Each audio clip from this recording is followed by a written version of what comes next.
A sunny afternoon in the park turned into a community's worst nightmare.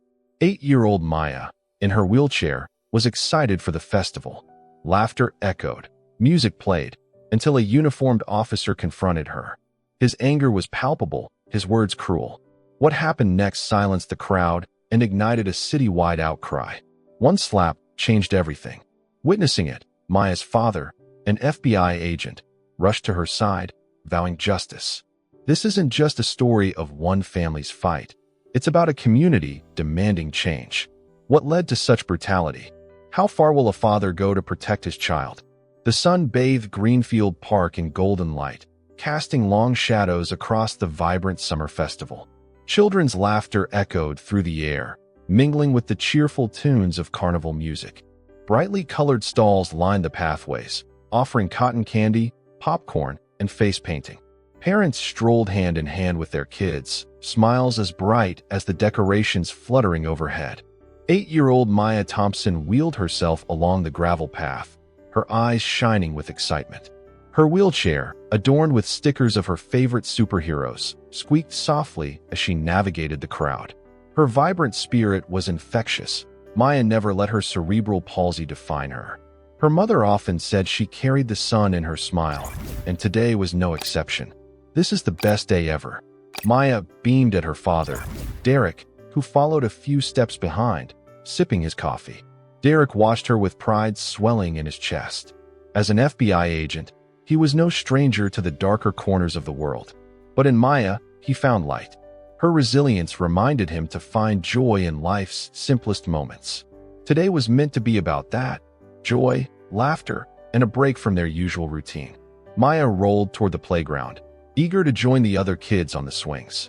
Derek found a nearby bench and settled in, savoring the warmth of the sun on his face. For the first time in weeks, he felt a rare sense of peace. But peace is a fragile thing. As Maya neared the entrance to the playground, a tall figure stepped into her path. Officer Jake Randall, known in town for his aggressive demeanor, stood with arms crossed, his uniform crisp, but his expression anything but welcoming. His narrowed eyes fixed on Maya, his lips curling into a frown. Maya's excitement faltered. She looked up at him and, with polite uncertainty, said, "Excuse me, sir. I just want to go to the swings." Randall didn't move. His shadow stretched over her like a dark cloud. "Turn around," he barked. "You're in the way." Confusion flickered across Maya's face. "But I just want to play." Her words were soft, but the tension in the air thickened. Derek, chatting with a nearby parent, sensed something off. His gaze shifted toward the playground, and his heart dropped. He recognized Maya's bright blue wheelchair instantly. Alarm surged through him as he saw the officer standing over her. "Hey!" Derek's voice sliced through the air. He abandoned his coffee and broke into a run. But before he could reach them, Randall's expression twisted with something far darker than frustration. Without warning, his hand shot out, striking Maya's cheek with a sharp slap that echoed through the park like a crack of thunder. The world seemed to stop. Gasps erupted from onlookers. Parents pulled their children close. Phones appeared, capturing the horrifying scene. Maya's hand flew to her cheek, her wide eyes filling with tears. Derek reached them seconds later, rage and disbelief crashing over him. He knelt beside Maya, gently cupping her face. "Baby, are you okay?" His voice trembled with fury and heartbreak. Maya's bottom lip quivered. I just wanted to play," she whispered. Derek turned on Randall, his protective instincts flaring. "What the hell do you think you're doing?" His voice, usually calm and measured, boiled with righteous anger. Randall sneered. "She was obstructing the path. You assaulted an 8-year-old child." Derek's fists clenched. He stood between Maya and the officer, his body a human shield. The crowd, no longer silent, erupted with shouts of outrage. "She's just a kid. You can't do that. Someone call the police." "Wait, he is the police." Phones captured every angle, voices growing louder. Derek's jaw tightened. He looked back at Maya, her small frame trembling. This wasn't just a slap. It was a slap that would reverberate far beyond this day. Derek's mind raced. He had faced dangerous criminals, but nothing prepared him for seeing his daughter hurt like this. "You'll answer for this," Derek growled at Randall. His promise hung heavy in the air. Sirens wailed in the distance. Reinforcements were coming, but for whom? The festival's joy dissolved into chaos, and as Derek wrapped his arms around Maya, one truth crystallized in his mind. This was far from over. The wail of approaching sirens grew louder, slicing through the uproar that had engulfed the park. Parents huddled their children away from the scene, some shielding their eyes, others holding up phones to record. Derek's arm remained firmly around Maya, shielding her trembling body. Her small hand clutched his shirt, tears soaking through the fabric. His heart ached, but fury burned stronger. Officer Jake Randall stood stiffly, jaw tight, but his earlier bravado faltered as the crowd pressed in. Voices surged, fueled by disbelief and anger. "You don't hit a child. She's just a little girl. Is this what our taxes pay for?" Randall glared at the bystanders. "Back off. This doesn't concern you," he barked, but the crowd was undeterred. The people of Greenfield weren't about to let this slide. Derek's eyes, cold with controlled fury, locked onto Randall's. "You laid hands on my daughter," he said, his voice low but dangerous. "Do you have any idea who I am?" Randall's gaze flickered with uncertainty. The uniform gave him authority, but standing before him was a man who'd faced criminals far worse than him and wasn't about to back down. Two squad cars screeched to a halt nearby. Officers poured out, quickly assessing the scene. Among them was Sergeant Lisa Monroe, a seasoned officer with a reputation for fairness. Her eyes widened as she took in the heated crowd, the crying child, and Randall standing defensive. "What's going on here?" Monroe demanded, pushing through. Her gaze landed on Maya, her tear-streaked face, and the red imprint on her cheek. Horror flickered across her face. "This officer assaulted my daughter," Derek snapped. Unprovoked. "Right here, in front of everyone." Randall jumped in. She was obstructing the path. "I gave her a warning? A warning?" Derek's voice sharpened. "You hit a disabled child because she wanted to play on the swings?" Monroe raised a hand. "Enough." She turned to Maya, her tone softening. "Sweetheart, can you tell me what happened?" Maya sniffled, her voice barely above a whisper. "I just wanted to play. He wouldn't let me. He called me names, and then he hit me." The crowd gasped again. Monroe's jaw clenched. She glanced at the growing sea of phones recording every word. This wasn't just going to be a departmental headache. This was a public relations nightmare. "Randall, step aside," she ordered. Her tone brooked no argument. "You're seriously taking their side?" Randall shot back, his face flushed with anger and embarrassment. Monroe didn't waver. "We have witnesses, footage, and a child with a visible injury. You need to stand down." Derek's pulse thundered in his ears, but he forced himself to breathe. Maya's safety was his priority, but justice was a close second. Randall's gaze darted around. The weight of the crowd's judgment pressed in. His confidence cracked. Slowly, he stepped back, raising his hands. "Fine. Do what you have to." Monroe gestured to another officer. "Escort him to the car. We'll sort this at the station." As Randall was led away, his eyes darted toward Derek and Maya. No apology, just lingering resentment. The crowd erupted in applause, not for Randall's removal, but for accountability finally taking hold. Derek knelt beside Maya, gently brushing hair from her face. "It's over, baby," he whispered. But Maya shook her head. "People are still yelling," she said, her voice small. "It's not really over, is it?" He swallowed the lump in his throat. "Not yet," he admitted. "But it will be." Monroe approached. "Mr. Thompson, Derek, right? We'll need your statement at the station. And I'm truly sorry this happened." Derek nodded grimly. "Sorry doesn't fix what he did." "No," Monroe agreed. "But we'll do everything we can to make it right." As the crowd began to disperse, people approached Derek, offering videos, words of support, and promises to speak out. "We've got your back," one woman said firmly. "This can't just get swept under the rug." Derek offered a grateful nod. "Thank you." As he carried Maya toward their car, the weight of the moment settled on him. This wasn't just about today. This was about tomorrow and making sure no other child faced what Maya did. And as he buckled her into her seat, one thought burned bright. This fight had only just begun. The following morning, the world outside Derek's home seemed calm, but his phone told another story. Overnight, videos of the incident had exploded across social media. Clips of Officer Randall striking Maya were everywhere, headlines screaming police officer assaults disabled child at local festival. Television networks picked up the footage, replaying the harrowing moment from every angle captured by bystanders. Derek sat at his kitchen table, his coffee untouched and cold. Notifications flooded in, messages from reporters, civil rights groups, and concerned citizens. Strangers offered support, Others demanded accountability. The sheer volume was overwhelming, but Derek's focus remained on the small figure upstairs. Maya hadn't spoken much since they returned home. Her usual spark was dimmed, and the sight of her tear-streaked face replayed in his mind like a haunting loop. His phone buzzed again, a text from an old colleague. Saw the footage. Unbelievable. Whatever you need, I've got your back. Support like that was comforting, but the fight ahead felt immense. Morning, Dad. Maya's soft voice broke through his thoughts. She stood in the doorway, wearing her favorite hoodie. The red mark on her cheek had faded slightly, but Derek knew the emotional bruises lingered. Hey, baby, he said gently. How are you feeling? She shrugged, eyes downcast. People at school, they've seen the video. Her voice wavered. Am I bad for making everyone so upset? Derek's heart clenched. No, sweetheart. You did nothing wrong. None of this is your fault. Maya nodded, but didn't seem convinced. Moments later, a knock at the door broke the quiet. Derek opened it to find Lisa Monroe standing there, dressed in plain clothes. Her expression was sympathetic but serious. Sorry to drop by unannounced, she said, but the department's under fire.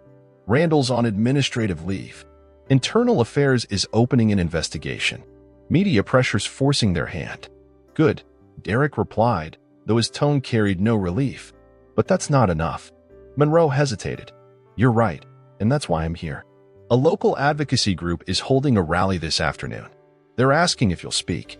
People are looking to you. This has become bigger than just Randall. Derek glanced at Maya, then back at Monroe. Stepping into the spotlight wasn't something he wanted, but this wasn't about comfort. It was about justice. For Maya. For every child like her. He nodded slowly. Tell them I'll be there. By mid-afternoon, the city square was packed. Protesters held signs reading justice for Maya. And in police brutality. Chants echoed off surrounding buildings. Derek stood at the steps of City Hall, heart pounding. Maya sat beside him in her wheelchair, holding his hand tightly. Cameras and news crews focused on them.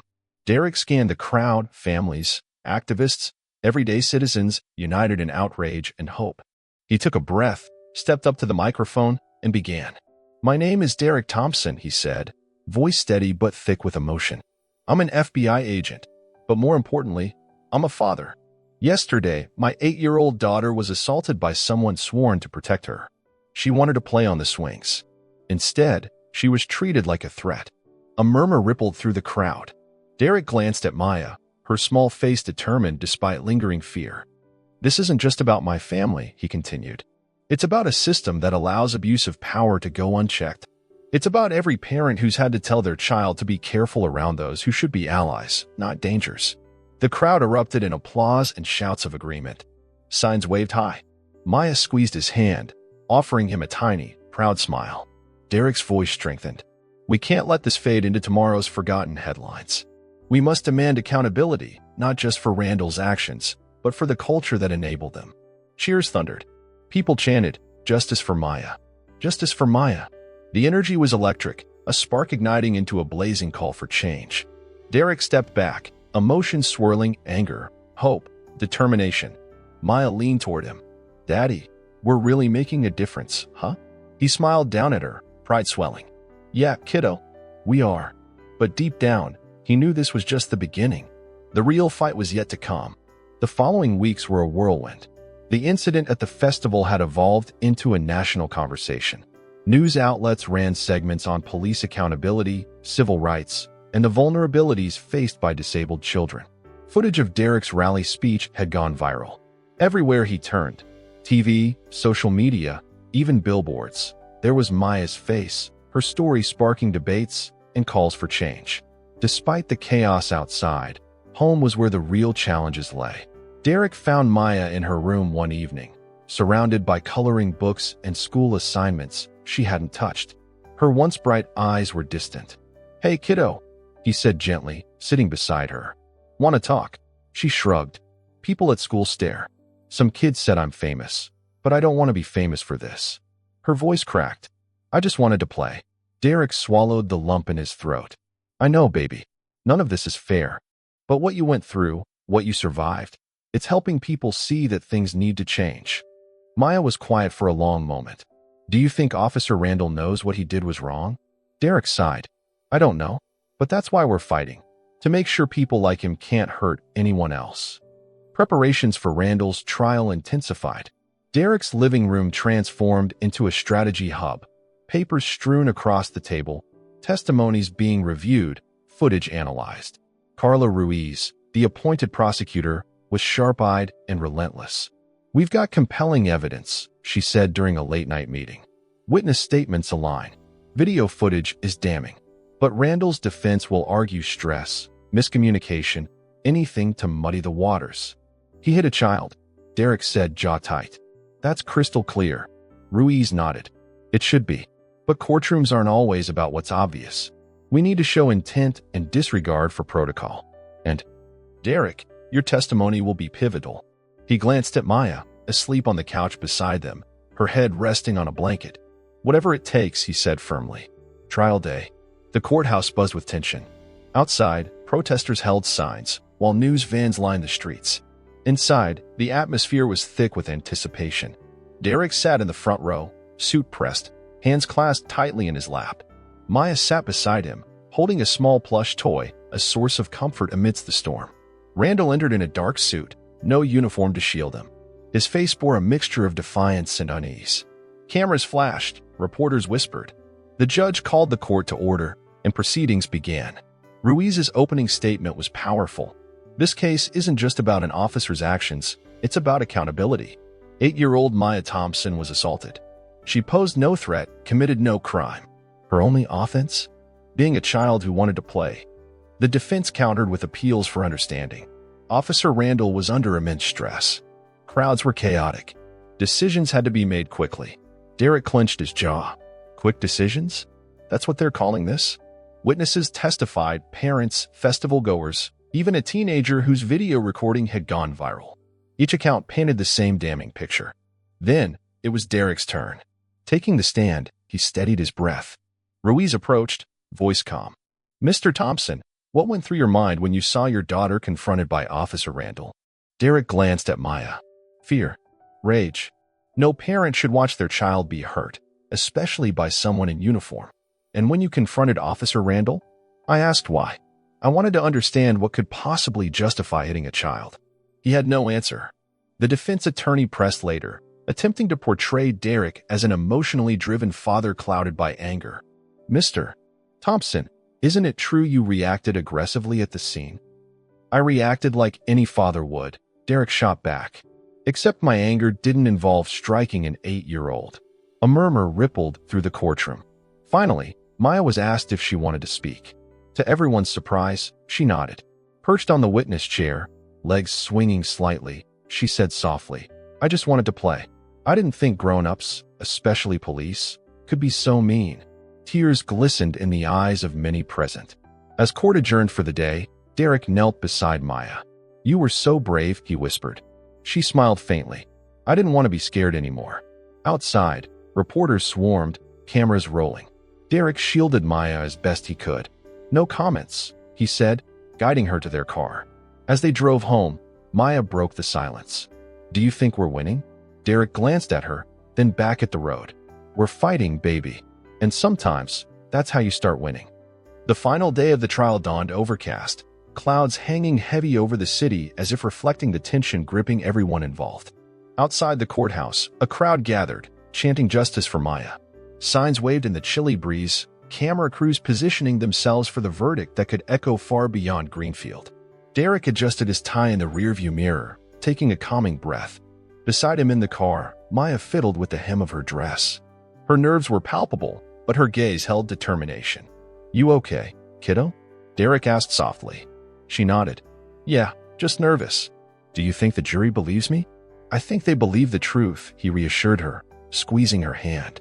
"Whatever happens, I'm proud of you." Inside the courtroom, the atmosphere was electric with anticipation. Maya clutched her stuffed bear, eyes fixed on the jury box. Derek sat tall but tense, every muscle coiled as the judge called the room to order. "We have reached a verdict," the jury foreperson announced, standing with the folded slip of paper that seemed to weigh the world. The courtroom collectively held its breath. On the charge of assault against a minor, we find the defendant, Officer Jacob Randall, guilty. On the charge of abuse of power, guilty. Gasps of relief rippled through the room. Derek exhaled sharply, emotion swelling in his chest. He turned to Maya, whose face lit up in a mix of shock and joy. Tears brimmed in her eyes. "We did it, Daddy," she whispered, throwing her arms around him. Randall, pale and rigid, stared ahead, his earlier defiance crumbling into resignation. The judge's gavel struck. Sentencing will be held in 2 weeks. Court is adjourned.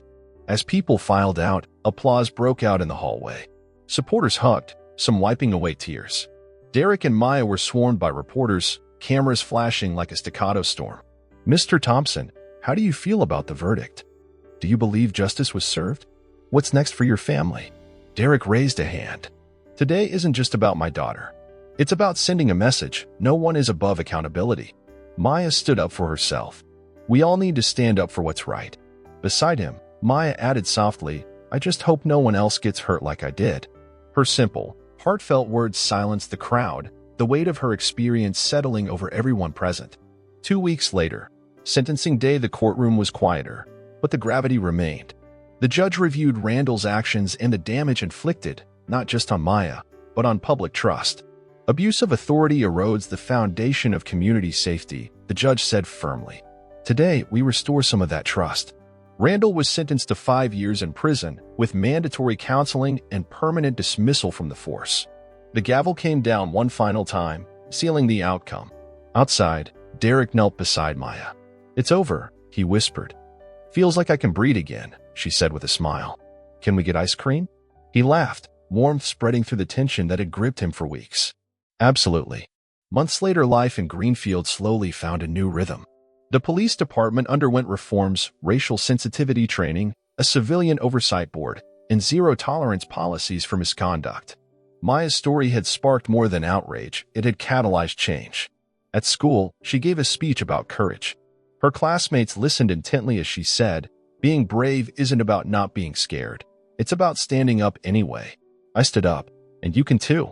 Derek, watching from the back, felt pride swell to the point of tears. His daughter's resilience had turned pain into purpose. Back at the park one sunny afternoon, Derek and Maya returned to the place where it all began. Children played on the swings, laughter filling the air. A small plaque now stood near the playground, in honor of those who stand for justice. Inspired by Maya Thompson's courage, Maya traced the letters with her fingers. "It really mattered, didn't it?" "It did," Derek said. "You mattered. Your voice changed things." They sat on a bench, the golden sun casting warm hues across the park. Maya leaned against him. "So, ice cream now?" He chuckled. "Always, kiddo." As they walked away, hand in hand, the wind whispered through the trees, not just a breeze, but a promise. That standing up could change the world. That bravery, even in the smallest of voices, could echo forever.